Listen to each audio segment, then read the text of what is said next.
What is photosynthesis?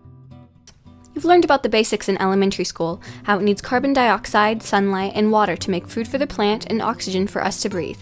But the process is actually much more complex. We can split it up into two stages, the light-dependent stage and the light-independent stage. But everything, including both of the stages, occurs in the chloroplast. The chloroplast, a plastid found in a plant cell, contains thylakoids. Thylakoids are membranous sacs that store the pigment, chlorophyll. These are good at maintaining concentration gradients, which basically means keeping concentration higher on one side of the membrane than the other.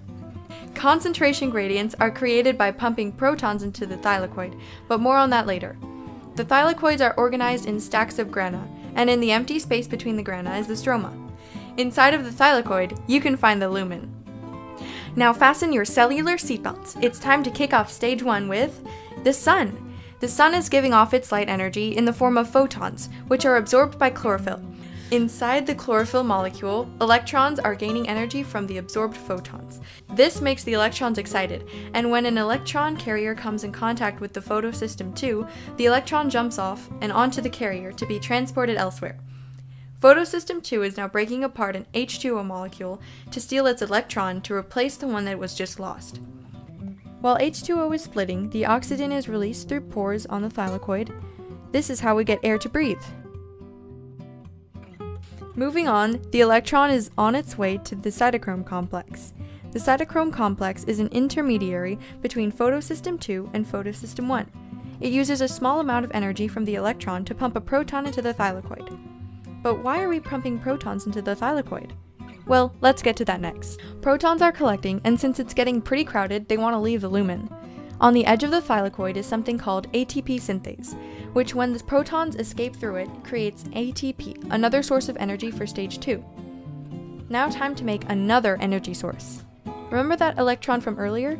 We're back to following its path.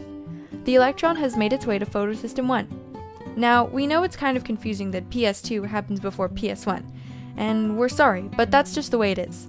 In PS1, the electron is carried over, and NADP+, an enzyme catalyst, takes 2 electrons and 1 hydrogen ion that have been floating around to create NADPH, the other energy source.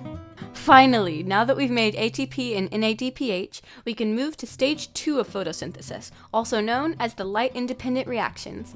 This means that these reactions can happen at any time, day or night. The Calvin cycle. The first of several stages is carbon fixation.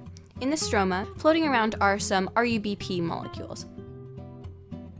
The reaction occurs when the CO2 molecules attach onto the RUBP with the help of an enzyme rubisco.